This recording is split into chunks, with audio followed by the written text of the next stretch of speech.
Welcome my dear students, welcome to another session of CMAT practice. Start करते हैं session को। And if you have not connected with Telegram, you can join the Telegram group CAT@MBA और you can message me at ADITYAKT। So first question of the day, there's a question with two statements. First statement is saying a coin is tossed 3 times, the probability of getting exactly 2 heads is 3/8, and second statement is saying in tossing of 10 coins, the probability of getting exactly 5 heads is 63/256. पहला statement कह रहा है एक coin को हमने 3 बार toss किया है और probability of getting exactly 2 heads. तो if you are tossing a coin 3 times, तो नंबर ऑफ आउटकम्स कितने आएंगे? हर एक कॉइन में 2 पॉसिबिलिटीज है, या तो टेल आएगा या फिर हेड आएगा। टोटल 3 कॉइन्स है, नंबर ऑफ आउटकम्स आएंगे 2 × 2 × 2 which is 2 cube which is equal to 8। तो डिनोमिनेटर तो हमारा हो जाएगा number of total outcomes, that will be number of sample space, that will be equal to 8। और न्यूमरेटर में क्या होगा? Number of favourable events. और फेवरेबल इवेंट हमारे लिए क्या है? एग्जैक्टली 2 हेड्स आने चाहिए।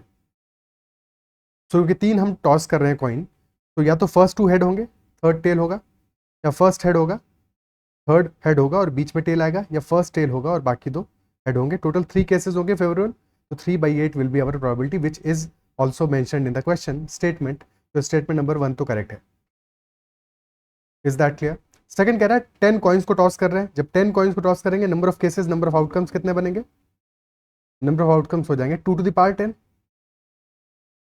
2 to the power 10 which is 1024, and then question is saying probability of getting exactly 5 heads।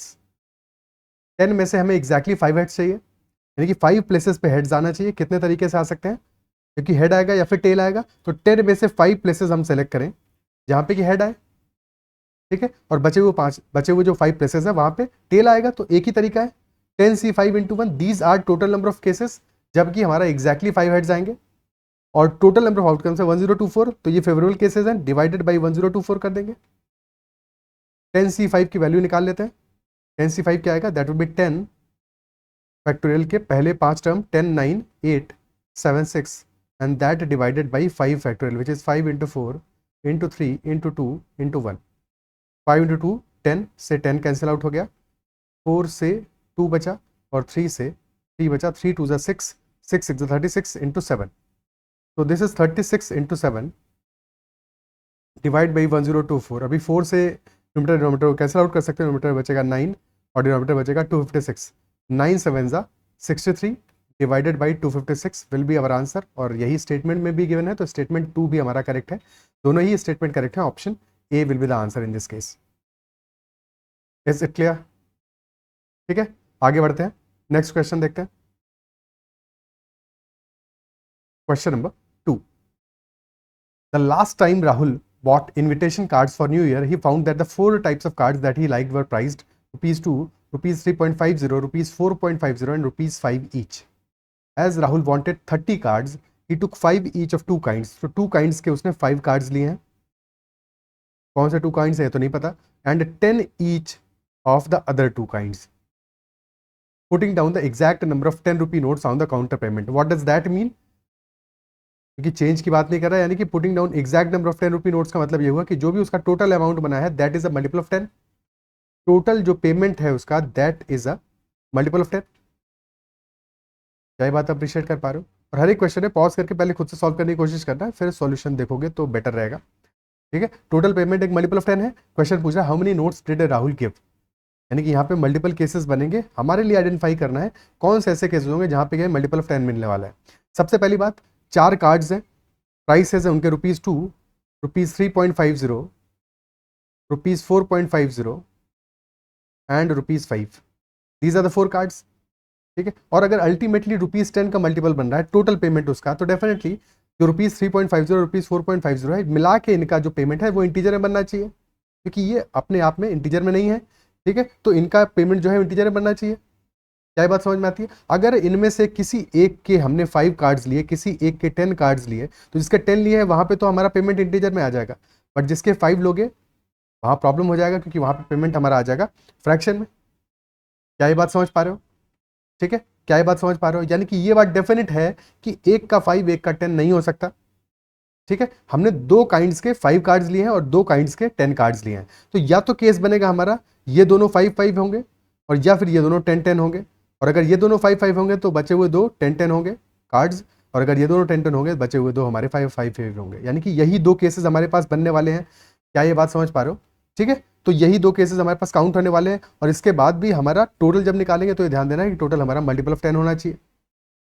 First case में टोटल क्या आने वाला है कि 3.5 प्लस 4.5 को ऐड करके 5 से मल्टीप्लाई कर दो, इजी हो जाएगा। 3.5 प्लस 4.5 हो गया 8, 8 इंटू 5 हो गया 40, तो 40 plus 2 into 10 20 plus 50, so that is 70, यानी कि 110 हमारा टोटल अमाउंट बन रहा है। तो this is a multiple of 10, तो ये तो हमारा एक काम का केस है। ठीक है, प्रॉब्ली यही एक अकेला आंसर आएगा, पर सेकंड वाले को भी टेस्ट कर लेते हैं।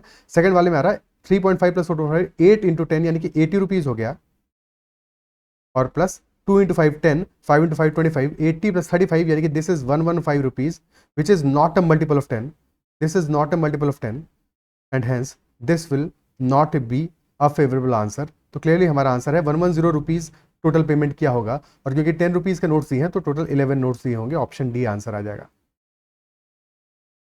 Isn't it so? ओके, ठीक है, नेक्स्ट क्वेश्चन देखते हैं। Atul takes 9 days more to finish a work than एक second, then Atul and Bimal together. ठीक है, Atul takes 9 days more to finish a work than Atul Bimal together would have taken, and while Bimal takes 16 days more than both of them working together to complete the same task। तो अतुल को कितना time लग रहा है? अतुल और बिमल साथ में जितना टाइम लेंगे उससे 9 days ज्यादा लग रहे हैं, बिमल को 16 days ज्यादा लग रहे हैं अतुल और बिमल जो साथ में टाइम लेने वाले हैं उससे। तो लेट अस अज्यूम कि अतुल और बिमल साथ में टाइम ले रहे हैं टोटल टी डेज का, तो अतुल को टाइम लगेगा टी प्लस 9 days का, और बिमल को टाइम लगेगा टी प्लस 16 days का। इजंट इट सो? क्या ये बात क्लियर है? ठीक है, अब साथ में हमें ये पता है कि अगर टी प्लस 9 और टी प्लस 16 वैल्यूज आ रहा है तो क्या हम एलसीएम ले सकते हैं? यहाँ पे बिल्कुल ले सकते हैं, एज्यूम कर सकते हैं अगर अतुल को टी प्लस 9 days लग रहा है, बिमल को टी प्लस 16 days लग रहे हैं, और एफिशिएंसी इनकी रिवर्स मान लेते हैं, ऑपोजिट मान लेते हैं, यानी कि अगर टाइम की वैल्यूज ये गिवन है तो एफिशिएंसी हम मान सकते हैं कि अतुल की एफिशिएंसी है टी प्लस 16 और बिमल की एफिशिएंसी होगी टी प्लस 9। क्या ये बात क्लियर है? ठीक है, और अगर ऐसा है तो अतुल और बिमल की मिला के एफिशिएंसी कितनी हो जाएगी? दोनों को ऐड कर दोगे यानी कि 2t plus 16 plus 9, 2t plus 25 आ जाएगा। और वर्क हमारा क्या होता है? Work is equal to time into efficiency. तो पहले वाले केस में टाइम इंटू एफिशिएंसी कितना आ रहा है? टी इंटू 2t प्लस 25, और सेकेंड वाले केस में आ रहा है T plus 9 into T plus 16, और ये दोनों बराबर ही होंगे क्योंकि वर्क तो सेम ही है। तो क्या ये इक्वेशन समझ पा रहे हो? ठीक है, तो हमने इक्वेशन मॉडिफाई कर लिया, अब इसको सॉल्व करने की कोशिश करते हैं। लेफ्ट हैंड साइड में आ रहा है 2t स्क्वायर प्लस 25t, और राइट हैंड साइड में आएगा t into T square plus 9t plus 16t plus 9 into 16 which is 144। अब 2t स्क्वायर में से t स्क्वायर सब्ट्रैक्ट कर दोगे तो t स्क्वायर बच जाएगा, और 25t से ये 25t, ये 9 प्लस 16 भी 25 ही आ रहा है तो ये भी कैंसिल आउट हो जाएगा, तो t स्क्वायर आ गया 9 इंटू 16, t यहाँ से आ जाएगा square root of 9 into 16 which is 3 into 4 which is equal to 12, यानी कि time taken by them together is 12 days। क्या ये बात क्लियर है? ठीक है, टुगेदर का टाइम आ गया 12 days, तो यहाँ से हमें अतुल को अकेले कितना टाइम लगने वाला है? t plus 9 which is equal to 21 days, और बिमल को अकेले लगने वाला है t plus 16 which is equal to 28 days। 21 और 28 का एलसीएम कितना आएगा? That will be 84। पहला वैल्यू है 7 इंटू 3, दूसरा है 7 इंटू 4, तो 7 इंटू 12 84 हमारा एलसीएम आ गया, और यहाँ से अतुल की एफिशिएंसी आ गई 4 यूनिट्स और बिमल की एफिशिएंसी आ गई 3 यूनिट्स। ठीक है, हमने इन वैल्यूज से टाइम और एफिशिएंसी नहीं माना है क्योंकि यहाँ पे एफिशिएंसी की वैल्यू थोड़ी टिपिकल आएगी। ठीक है, तो और सिंप्लीफाइड रहेगा तो ज़्यादा बेटर है, अदरवाइज वैसे भी वहाँ से भी कर सकते थे, कोई प्रॉब्लम नहीं है। ठीक है, तो अतुल की एफिशिएंसी आ गई 4 और बिमल की एफिशिएंसी आ गई 3। Is it clear? फिर क्वेश्चन हमसे कह रहा है how many days will they take to complete the work together if Atul works with half of its efficiency. Atul अपनी हाफ एफिशिएंसी से काम करेगा तब कितना टाइम लगने वाला है दोनों को साथ में काम करने में? तो अतुल अगर हाफ एफिशिएंसी से काम करेगा तो अतुल की एफिशिएंसी हो जाएगी 4 की half which is equal to 2, और बिमल की रहेगी 3 ही, तो 2 प्लस 3 यानी कि टाइम टेकन हो जाएगा, टोटल वर्क कितना है 84 units divided by efficiency which is 2 plus 3, तो 84 by 5 which is equal to 16.8 हमारा आंसर आ जाएगा, ऑप्शन ऑप्शन बी। क्लियर है? कभी भी तुम 5 से डिवाइड कर रहे हो तो 5 से डिवाइड करने की कोशिश नहीं करनी है। हमेशा जब भी 5 से डिवाइड करना हो, वैसे तो ये चीज़ क्लियर होगा बट नहीं क्लियर है तो बता देता हूँ, जब भी तुम्हें 5 से डिवाइड करना हो तो हमेशा तुम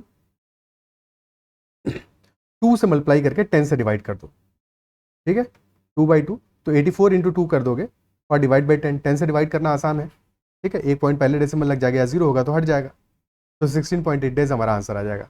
next question, a reduction of 21% in the price of an item enables a person to buy 3 kilograms more for rupees 100, तो reduced price of the item per kilogram कितना होगा? Reduction of 21% in the price of an item enables a person to buy 3 kilograms more for rupees 100, तो reduced price of item per kg कितना होगा? That is what the question is asking. Okay, so let us say initially हमारा price है P और consumption है X और total amount कितना पे कर रहा है? 100 ही है, क्योंकि बाद में भी 100 ही रह रहा है, ठीक है, चेंज तो नहीं हो रहा टोटल अमाउंट। तो इनिशियली हमारा प्राइस अगर P है और कंजम्पशन X है तो P into X that is equal to 100। But finally क्या हो रहा है, 21% का रिडक्शन हो रहा है प्राइस में, तो यानी कि प्राइस हमारा कितना हो जाएगा? 79% हो जाएगा, तो 79/100 P हो गया। साथ में क्वेश्चन ये कह रहा है enables to a person to buy 3 kilograms more, 3 kg more buy कर रहा है, यानी कि इनिशियली अगर एक्स बाय कर रहा था तो अब बाय करेगा एक्स प्लस 3 और टोटल अभी भी 100 ही है। तो can we write that this is equal to P into X? बिल्कुल लिख सकते हैं ऐसा, ठीक है, बिल्कुल लिख सकते हैं। आप सिंप्लीफाई कर लो, इस वैल्यू को सिंप्लीफाई कर लो, तो यहाँ पे हमारा ये एक्सपैंड होकर क्या आ जाएगा? 79/100 को वैसा ही रहने दो और अंदर आ जाएगा P into X plus 3p, ठीक है, that is equal to 100। And since p into X is equal to 100, तो पी एक्स की जगह 100 रिप्लेस कर दो, तो this will become 79/100 into 100 plus 3p and that is equal to 100. Now 79/100 into 100 will be 79 and this will be 79 into 3p by 100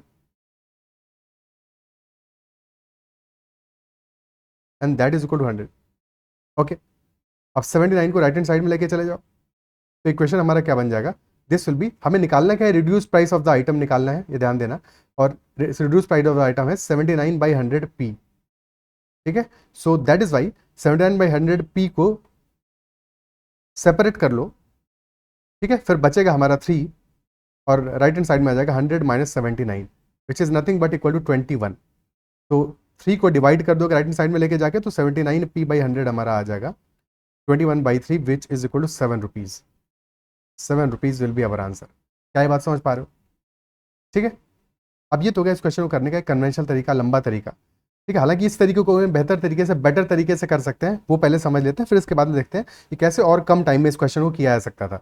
इतना लंबा करने की कोई ज़रूरत थी नहीं, ठीक है। बट पहले इस तरीके को भी थोड़ा सा स्मार्टली करते हैं, ताकि एग्जाम में कभी हमें करना भी पड़े इस तरह से, तो कैसे स्मार्टली करेंगे। देखो, हमेशा ये ध्यान दो कि हमें निकालना क्या है? निकालना है reduce price of the item.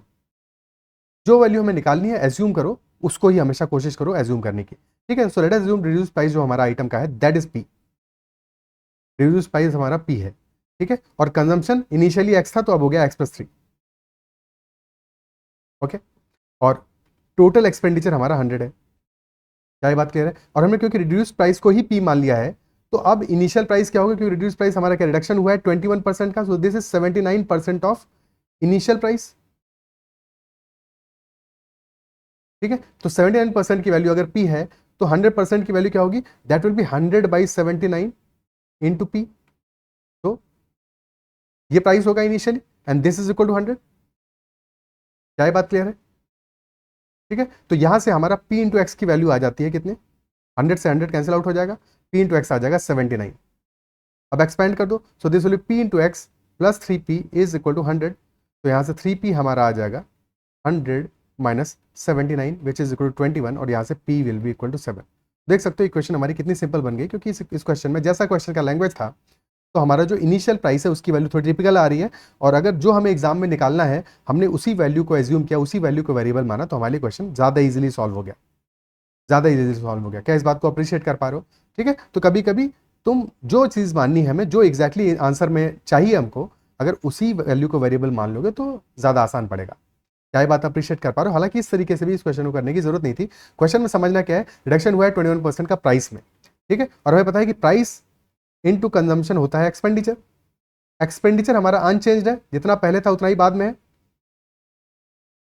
Price हमारा क्या हुआ है, 21% से रिड्यूस हुआ है, यानी इनिशियली अगर 100 था प्राइस तो अब प्राइस हो गया है 79, isn't it so? तो प्राइस हमारा 100 से 79 हो गया है, और क्योंकि प्राइस इनटू कंजम्पशन सेम है तो कंजम्पशन अगर पहले 79 रहा होगा तो अब 100 हो जाएगा, तभी तो मल्टीप्लिकेशन सेम आ जाएगा दोनों केसेस में। ठीक है, थोड़ी देर के लिए भूल जाओ कि टोटल हमारा 100 है, बस ये ध्यान रखो। ठीक है, तो 79 अगर इनिशियल कंजम्पशन था तो फाइनल कंजम्पशन हमारा 100 है, और हमें पता है कि कंजम्पशन में चेंज आया है 3 किलोग्राम्स का। तो दिस डिफरेंस कितना आया है, 79 से 100 हुआ, यानी 21 यूनिट कितना है, 21 unit is equal to 3 kilograms. 21 unit की वैल्यू कितनी है, 3 किलोग्राम्स है, isn't it so? तो 100 यूनिट की वैल्यू क्या होगी, क्योंकि फाइनली 100 यूनिट वो परचेस कर रहा है, 100 यूनिट कंजम्पशन कर रहा है, तो 100 यूनिट की वैल्यू क्या होगी, 21 यूनिट अगर 3 किलोग्राम्स है तो 100 यूनिट की वैल्यू हो जाएगी 100 बाई 21 इंटू 3। तो this is total consumption, price पता नहीं है बट निकाल लेंगे, into price is equal to 100, total consumption into price that is equal to 100, 100 से 100 कैंसिल आउट हो गया, तो P will be equal to 21 by 3 which is equal to 7 rupees. तो क्या ये सेकंड मेथड समझ में आता है? ठीक है, दिस इज मच बेटर और थोड़ा अंडरस्टैंडिंग बेस्ड मेथड है, समझ में आता है तो ये ज़्यादा आसान है। Is it clear? ठीक है, ऑप्शन डी हमारा आंसर आ जाएगा। अगले क्वेश्चन पे चलते हैं, और किसी भी क्वेश्चन में कहीं पे तुम्हें दिक्कत आता है, डाउट आता है, तो कमेंट जरूर मेंशन करना। ठीक है, I will try to resolve that doubt as well, क्योंकि कई बार बहुत बेसिक से डाउट आते हैं, बहुत बेसिक से हम गलतियां कर रहे होते हैं, हम कोई और वेरिएबल मान लेते हैं तो वहां से कुछ और वैल्यू आ रही होती है, कहीं पर भी कन्फ्यूजन है तो डेफिनेटली कमेंट में मेंशन करना, आई विल मेक श्योर कि वो डाउट भी तुम्हारा क्लियर हो जाए। Okay, so this is a previous question from CMAT 2021। Question कह रहा है if x square minus 3x plus 2 is a factor of x to the power 4 minus P x square plus Q.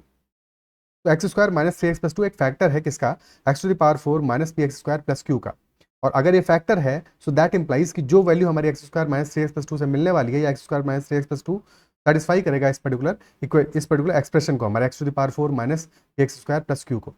Isn't it so? ठीक है, x square minus 3x plus 2 क्या है, can we write this as this is nothing but X square minus 3x plus 2 है, x minus 1 into X minus 2।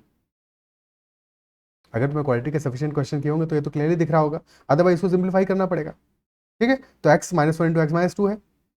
Okay, तो अगर हमारा x minus 1 into X minus 2 factor है इस expression का, तो x इक्वल टू 1, क्योंकि यहाँ से x इक्वल टू 1 और x इक्वल टू 2 पे this expression should be equal to 0, this should be equal to 0। ठीक है, अगर हम इसको मान लें this is some other expression P X that is x to the power 4 minus P x square plus Q. तो at x equal to 1 यानी कि p x इक्वल टू 1 पे p1 should be equal to 0 and p2 should also be equal to 0। p1 0 आएगा, यानी x equal to 1 put करोगे तो क्या value मिलने वाला है, x इक्वल टू 1 पे this will be x to the power 4 that is equal to 1 minus x square is also 1, यानी 1 minus p plus q is equal to 0। तो that implies that p minus q is equal to 1। और second p2 is equal to 0, यानी x equal to 2 put करोगे, so this will be x to the power 4 2 to the power 4 यानी कि 16 minus 4p plus q is equal to 0, that implies 4p minus q is equal to 16। ठीक है, second equation में से first को subtract कर दो, सेकंड में से फर्स्ट को सब्ट्रैक्ट कर दोगे, 4p माइनस पी क्यू तो कैंसिल आउट हो जाएगा, तो 3p will be equal to 15, तो यहाँ से p इज इक्वल टू 5 आ जाएगा, और p इज इक्वल टू 5 आ गया, यानी कि ऑप्शन सी या डी तो आंसर नहीं है। p is equal to 5 put कर दोगे पहली इक्वेशन में तो q आ जाएगा p minus 1 and that is equal to 4, option B will be the answer. Is that clear? ठीक है, ऑप्शन बी हमारा आंसर आ जाएगा। Next question, the maximum value of 3 cos x plus 4 sin x plus 8 क्या होगा? In general हमेशा याद रखो, हालांकि ये क्वेश्चन मैंने डिस्कस भी किया है मैक्सिमम मिनिमम वाले सेशन में, तो अगर वो सेशन चेकआउट नहीं किया है तो उसको देख लेना अलजेब्रा का। इन जनरल अगर हमें a sin x प्लस b cos x की वैल्यू गिवन है, या मैक्सिमम वैल्यू पूछी है या मिनिमम वैल्यू पूछी है, तो हमें क्या करना है कि हमेशा याद रखना कि a sin x प्लस b cos x की मिनिमम वैल्यू क्या होगी, that will be square root of a square plus b square with a negative sign, that will be the minimum value. ठीक है, और मैक्सिमम वैल्यू इसकी होने वाली है square root of a square plus b square with a plus sign. तो ये minimum और मैक्सिमम वैल्यू मिल गई। अब यहाँ पे एक्सप्रेशन की वैल्यू हमसे पूछ रहा है, इस एक्सप्रेशन में एक पार्ट तो कांस्टेंट है, 8 तो कांस्टेंट है, तो 8 की तो मैक्सिमम मिनिमम सारी वैल्यूज 8 ही होंगी। ठीक है, ये तो बदल नहीं रहा, जो बाकी बचा वो पार्ट है वो बदल रहा है, तो हमें उसकी मैक्सिमम वैल्यू चाहिए, यानी कि root of a square plus b square निकालोगे, क्या आएगा यहाँ पे, since a is equal to 4 तो रूट ऑफ 4 का square plus 3 square which is equal to root of 25 which is equal to 5 only. तो हमारा मैक्सिमम वैल्यू आ जाएगा 5 प्लस 8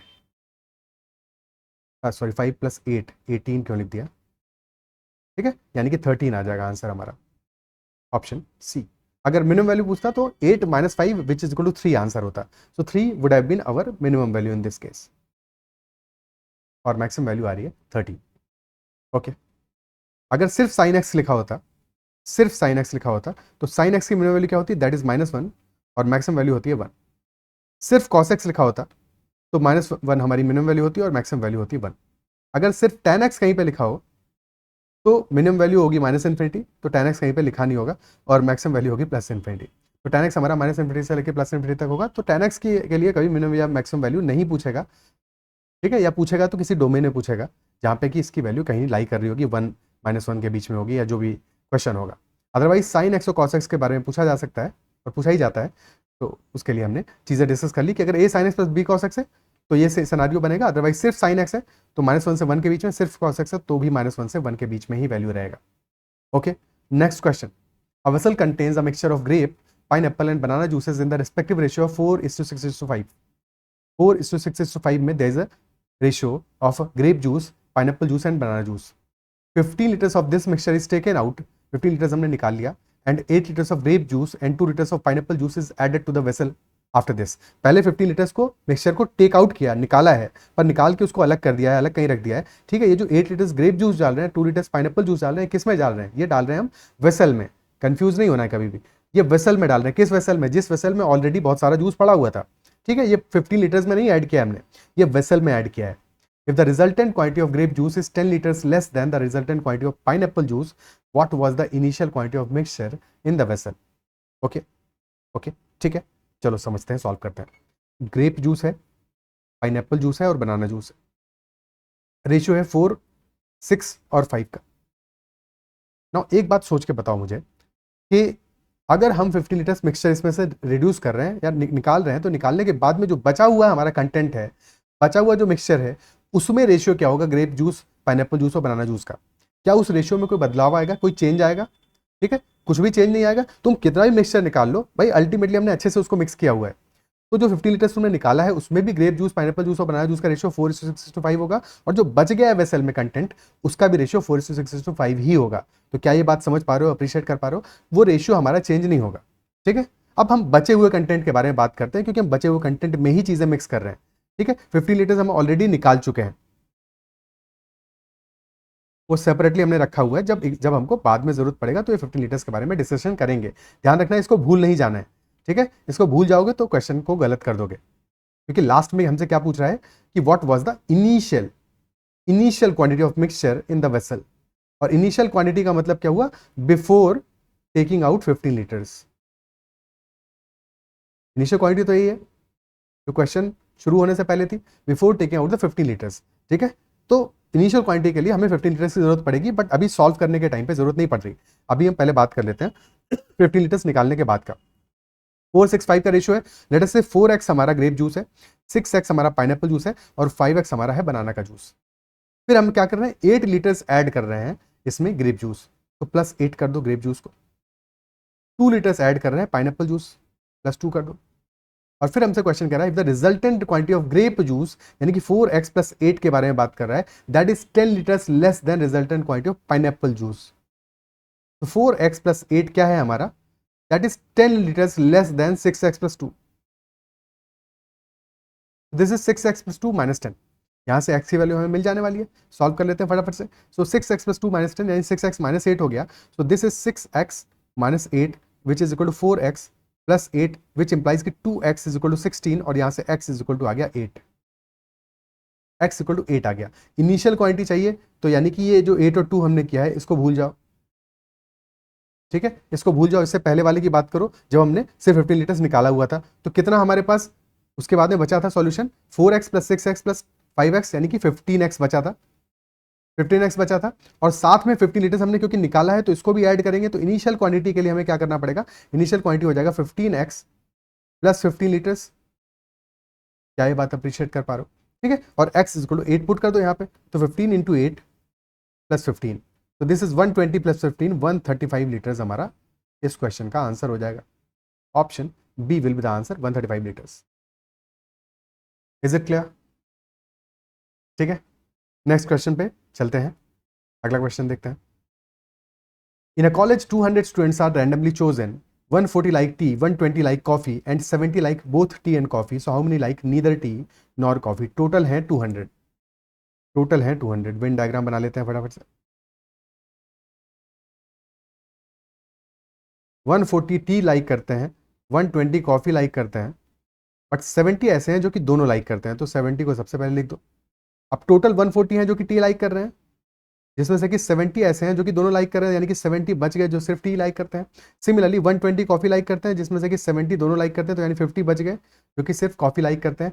ये नंबर टोटल कितना आ गया? 70 + 70 + 50 विच इज 190। तो 190 ऐसे स्टूडेंट्स हैं जो कि लाइक करते हैं ईदर टी और कॉफी और बोथ।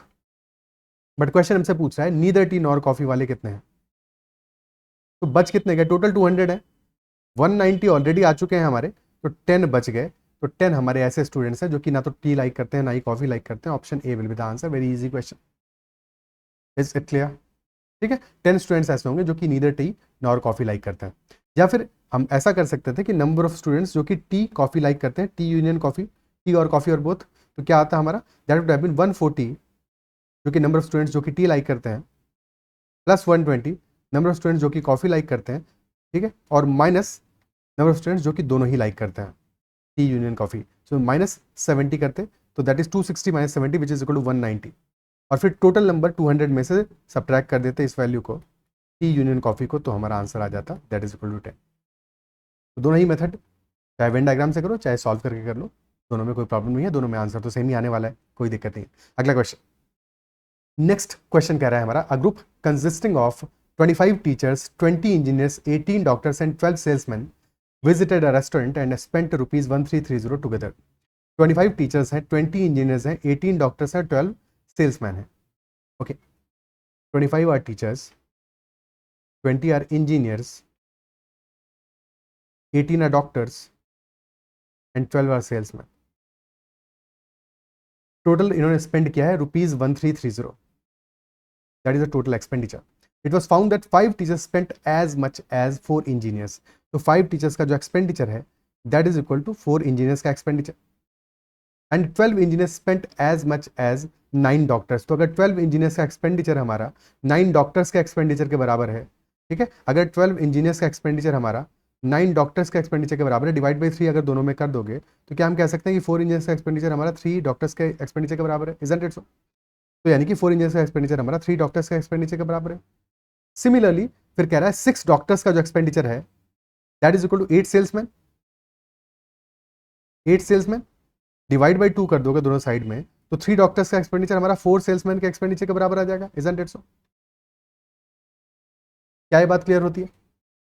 फिर साथ में क्वेश्चन हमारा कह रहा है, if every person in a professional group spend the same amount, यानी कि एक प्रोफेशनल ग्रुप में हर एक पर्सन का एक्सपेंडिचर जो है सेम है, यानी कि जितना एक टीचर ने स्पेंड किया होगा उतना ही दूसरे ने, उतना ही तीसरे ने, सारे टीचर्स ने सेम एक्सपेंडिचर किया होगा, सारे इंजीनियर्स ने सेम एक्सपेंडिचर किया होगा, सारे डॉक्टर्स ने सेम, सारे सेल्समैन ने सेम एक्सपेंडिचर किया होगा। क्योंकि अगर नहीं किया होता तो फिर इस क्वेश्चन का मतलब क्या था, फिर कैसे हम सॉल्व करते? तो डेफिनेटली सारे प्रोफेशनल ग्रुप में हर एक पर्सन का जो एक्सपेंडिचर है वो सेम है अपने प्रोफेशनल ग्रुप में, यानी कि एक टीचर का एक्सपेंडिचर इंजीनियर से अलग होगा, बट सारे टीचर्स का एक्सपेंडिचर अपने आप में आप आपस में सेम होगा। ओके, तो अब यहाँ पे 5 टीचर्स का एक्सपेंडिचर 4 इंजीनियर्स के बराबर है, 4 इंजीनियर्स का 3 डॉक्टर्स का, 3 डॉक्टर्स का 4 सेल्समैन के बराबर है। तो यहाँ पे हम टीचर, इंजीनियर, डॉक्टर और सेल्समैन के एक्सपेंडिचर का रेशियो निकालना है हमको। कैसे निकालेंगे? 5, 4, 3 ये जो कोफिशिएंट्स हैं इनके, ठीक है, इनका एलसीएम ले लो। 5, 4 और 3 का एलसीएम क्या आएगा? That will be equal to 60। ठीक है, एलसीएम ऑफ 5, 4 एंड 3 कितना आ जाएगा? 60 आ जाएगा। 5 × 4 × 3, तो अगर टोटल ये 60 मान लें, ठीक है, this is not equal to 60, हम रेशियो के लिए ये बात कर रहे हैं, सिर्फ इसको रेशियो के लिए एज्यूम किया है 60, ठीक है, अदरवाइज ये 60x मान लो अगर मान नहीं हो तो। ठीक है, तो टीचर, इंजीनियर, डॉक्टर और सेल्समैन का एक्सपेंडिचर का रेशियो क्या आ जाएगा? 5 टीचर्स का है 60x, तो 1 टीचर का आ जाएगा 60 divided by 5 which is equal to 12x आ जाएगा। सिमिलरली 4 इंजीनियर्स का है 60x, तो एक इंजीनियर का आ जाएगा 15x। सिमिलरली 3 डॉक्टर्स का है 60x, तो एक डॉक्टर का आ जाएगा 20x, और एक सेल्समैन का भी आ जाएगा 15x। अब टोटल 25 टीचर्स हैं, तो 25 इंटू 12 दैट इज 300x। ठीक है, दैट इज 300x। कोई समस्या? Plus 20 into 15 that is also 300x, plus 18 doctors हैं और एक डॉक्टर का 20x, 18 into 20 that is 360x, plus 12 into 15 that is 180x, और ये टोटल वैल्यू हमारी 1330 रुपीज। तो दैट इज 300 प्लस 300 600, 960 प्लस 180 यानी कि 1140x, 1140x and that is equal to 1330।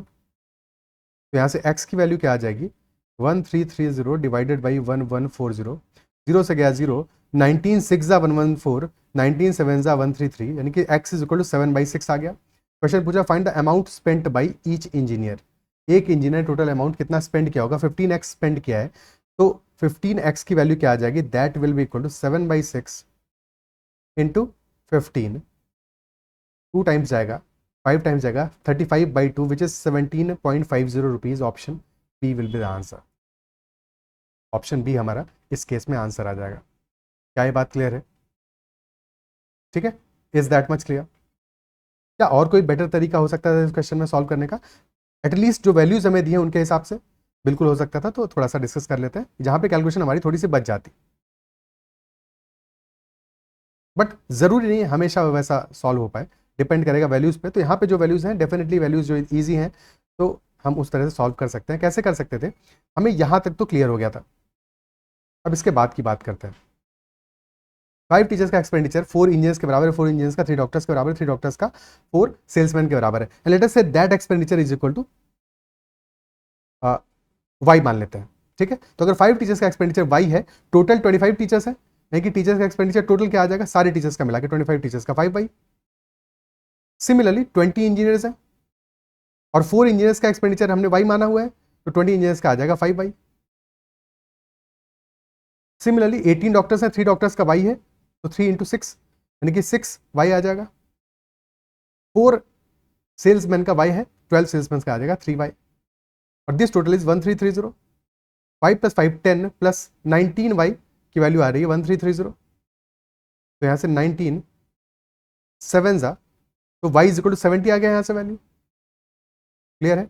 और क्वेश्चन क्या कह रहा है, एक इंजीनियर का एक्सपेंडिचर कितना है, तो 4 इंजीनियर्स का एक्सपेंडिचर हमने निकाल लिया है। यहाँ से 4 इंजीनियर्स का एक्सपेंडिचर है, एक इंजीनियर का आ जाएगा 70/4 विच इज 17.50 रुपीज। तो कैलकुलेशन थोड़ी सी आसान हो जाती है, कैलकुलेशन में गलती होने का जो स्कोप है वो भी मिनिमाइज हो जाता है, क्योंकि कैलकुलेशन हमने अपने लिए बहुत ही सिंपल कर लिया।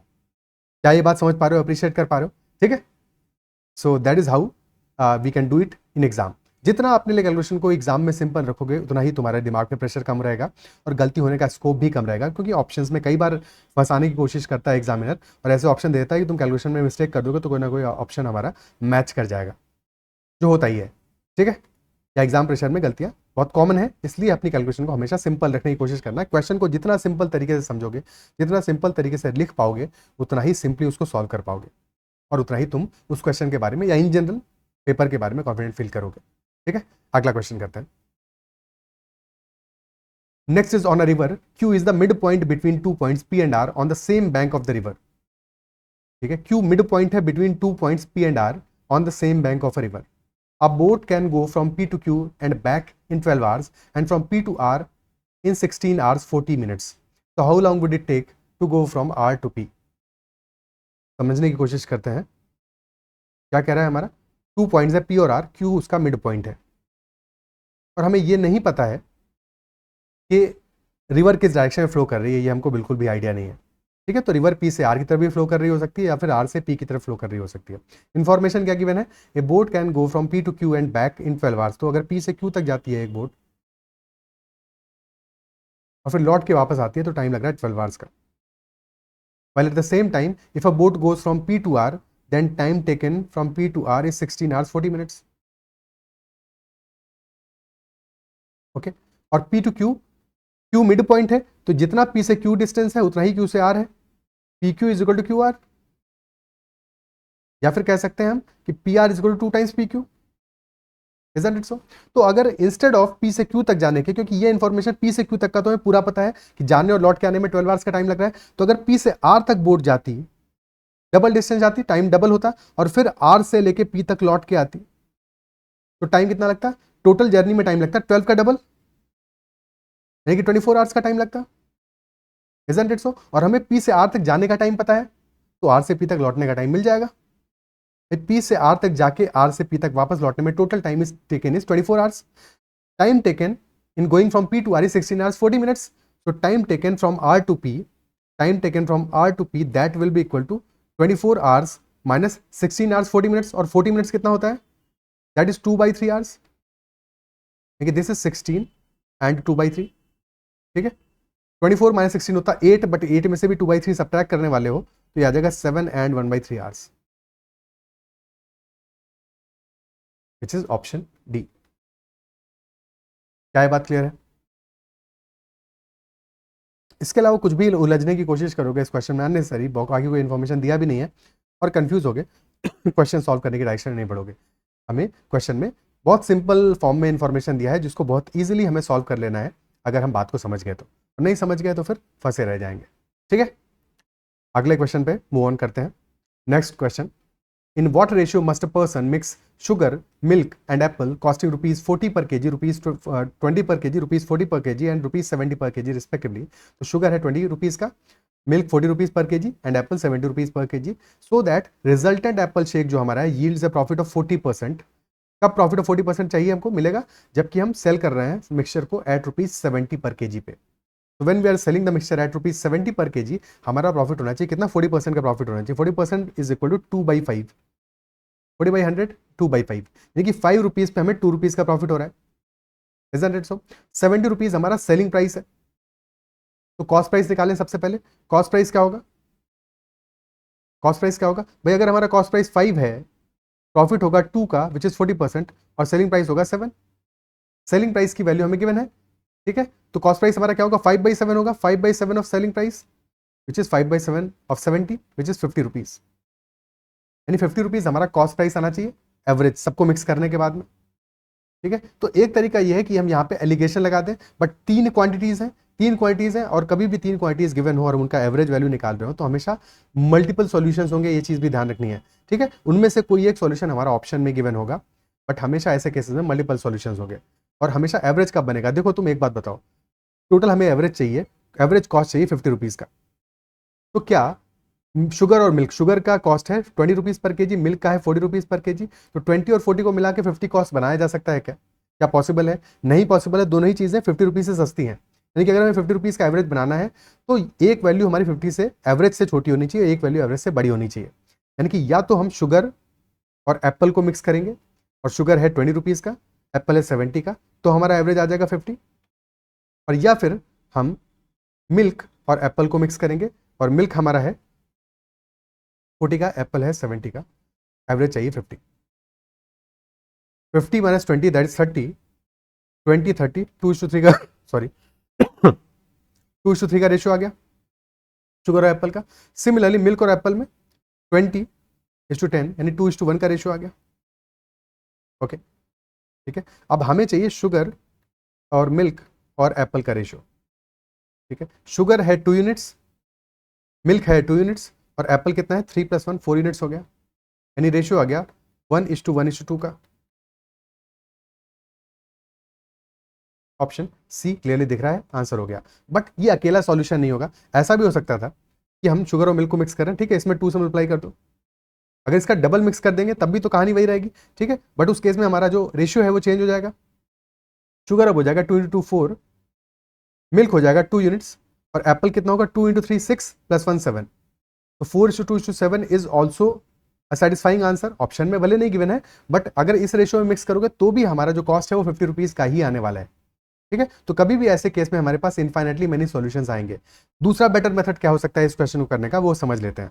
ठीक है, दूसरा बेटर मेथड समझ लेते हैं। हमें एवरेज चाहिए 50 रुपीज का, शुगर हमारा कॉस्ट कर रहा है 20 रुपीज, मिल्क कॉस्ट कर रहा है 40 रुपीज और एप्पल कॉस्ट कर रहा है 70।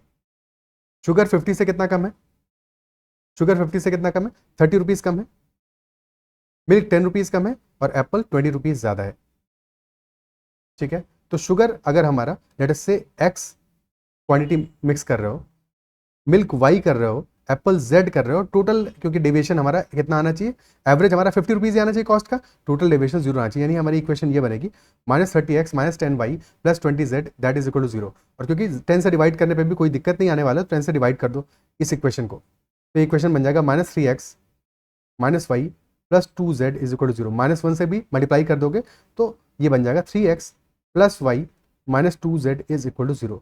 अब ये फाइनल इक्वेशन आ गया है, इसमें x, y और z की जगह 2, 3 और 1 पुट करके चेक कर लोगे, ठीक है। तो कौन सा हमारा वैल्यू सेटिस्फाई कर रहा है? जब 2, 3, 1 पुट करोगे 3 इंटू 2 आएगा 6 plus 3 minus 2, this is not equal to 0, तो ये आंसर नहीं होगा।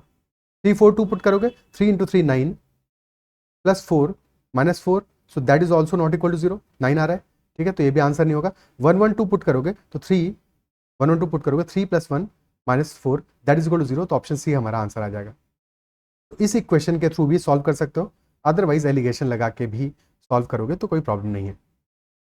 दोनों मेथड मैंने समझा दिए, बट ये सबसे इंपॉर्टेंट पार्ट है इसका कि जब भी हम 2 बार एलिगेशन लगा रहे हैं और इस तरह की वैल्यूज निकाल रहे हैं जहाँ पे कि 3 रेशियो में मिल रहे हैं, ठीक है, तो 3 क्वांटिटीज का रेशियो निकाल रहे हो तो हमेशा वहाँ पे we will have infinitely many solutions, multiple solutions होंगे, ठीक है। तो कभी ऐसा हो सकता है एलिगेशन से तुम ट्राई करो सॉल्व करने का और कोई दूसरा आंसर आ रहा हो, ठीक है, कोई दूसरा आंसर आ रहा हो, तो that is also possible. Okay, clear है? Next question. In a certain season, the Australian men's cricket team had won 60% of the first 20 matches they played. If the team wanted an overall success rate of at least 90%, find the minimum number of total matches, which are also including the first 20 matches that should be played to achieve the target. So in a season, the Australian men's cricket team had won 60% of the first 20 matches they played. अब 20 matches वो already खेल चुके हैं, they won 60% of 20 कितना होगा? 12 matches, और अगर von 12 matches यानी कि lost only 8 matches, isn't it so? Then question is saying team wanted an overall success rate of at least 90%. 90% हो या उससे ज्यादा हो, और हमें चाहिए मिनिमम नंबर ऑफ मैचेस, तो मिनिमम नंबर ऑफ मैचेस चाहिए, तो हम मान लेते हैं कि 90% सक्सेस रेट कहाँ पे मिलने वाला है, वही हमारा कहानी बनेगा। उतने मैचेस लगातार जिता दो, उतने मैचेस लगातार जिता दो तो 90% का हमारा मिल जाएगा सक्सेस रेट, ठीक है, क्योंकि हमें एटलीस्ट 90% चाहिए। जितने ज्यादा मैचेस जिताओगे उतना ज्यादा सक्सेस रेट इंक्रीज करेगा, और हमारे काम क्या है, हमें मिनिमम नंबर ऑफ मैचेस में 90% के आसपास पहुंचाना है, एटलीस्ट 90 पहुंचाना है, ग्रेटर देन 90 इक्वल टू 90 पे पहुंचाना है, ठीक है। तो क्योंकि हमें चाहिए minimum number of total matches, इसलिए सिर्फ उतने मैचेस जिताओ जिससे कि 90% पे सक्सेस रेट पहुंच जाए। और अगर 90% सक्सेस रेट पहुंच रहा है, हमें चाहिए ग्रेटर देन इक्वल टू 90%, अगर 90% हमारा सक्सेस रेट पहुंच रहा है तो मतलब क्या हुआ कि 10%, 90% तो जीते, 10% हारे, isn't it so? और हमें क्या करना है, हम मैचेस जिताने वाले हैं यहाँ पे, तो जीतने वाला वैल्यू तो चेंज होने वाला है, बदलने वाला है, बट जो हारने वाला वैल्यू है वो हम कांस्टेंट रखने वाले हैं, क्योंकि मिनिमम नंबर ऑफ मैचेस में जिताना है। हमेशा फोकस करो उस चीज पे जो बदलने नहीं वाली जिंदगी में, ठीक है। जब तक उन चीजों पे फोकस करोगे, उन कांस्टेंट पे फोकस करोगे जो नहीं बदल रहे, जिंदगी में समस्याएं हमेशा कम रहेंगी। सेम बात है एग्जामिनेशन में, क्वेश्चंस पे ही, प्रॉब्लम्स में भी, कि जब भी कोई प्रॉब्लम आप देख रहे हो तो उस प्रॉब्लम में there are a few things which are changing, there are a few things which are constant. Focus on the constants, identify which are the constants and solve around those constants. The question will be much easier for you. तो इन this case, क्योंकि हम सारे matches जिताने वाले लगातार इनको, Australian team को, तो जो मैचेस हराने वाले हैं, एक भी मैच हराएंगे नहीं अब आगे, तो जो ऑलरेडी वो हार चुके हैं, those are the lost matches, those are the matches they lost.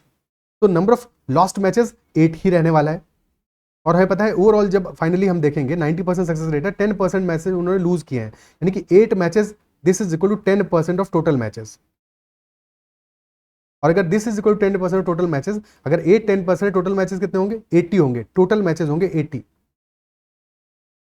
20 already खेल चुके हैं, यानी कि 60 और खेलेंगे और सारे के सारे 60 मैचेस जीतेंगे, तो 72 मैचेस जीत जाएंगे विच इज इक्वल टू 90%, और 8 मैचेस हारेंगे विच इज 10%। तो डेफिनेटली हमारा आंसर क्या होगा? क्वेश्चन क्या पूछ रहा है? Minimum number of total matches पूछ रहा है, ये ध्यान देना, इंक्लूडिंग द फर्स्ट 20 मैचेस।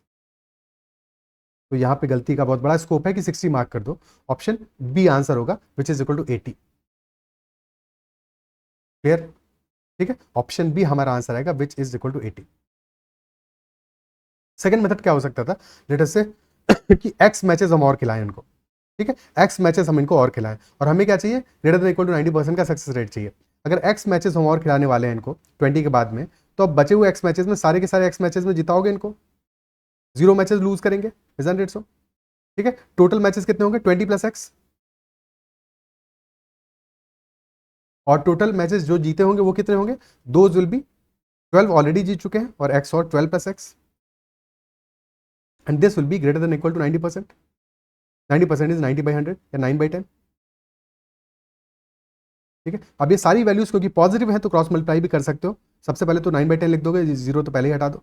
ठीक है, अब क्रॉस मल्टीप्लाई कर दो, क्योंकि पॉजिटिव वैल्यूज है, इनइक्वालिटी है, तो हमेशा जब हम श्योर हो पॉजिटिव वैल्यूज है तभी क्रॉस मल्टीप्लाई करना है, अदरवाइज नहीं करना है, क्योंकि यहाँ पे वैल्यूज पॉजिटिव है तो कोई प्रॉब्लम नहीं है। 12 + x × 10 आ जाएगा 120 + 10x that is greater than equal to 20 × 9 which is 180 + 9x। ठीक है, तो 10x - 9x यानी x will be greater than equal to 180 - 120 60। x will be greater than equal to 60 यानी कि मिनिमम वैल्यू x की कितनी आ जाएगी, 60 आ जाएगी। बट x की मिनिमम वैल्यू 60 आई है, x एडिशनल मैचेस हैं ये जो हमने खिलाए हैं।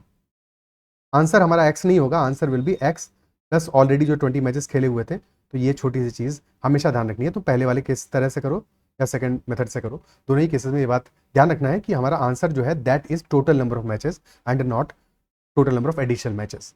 ठीक है, ओके, क्लियर।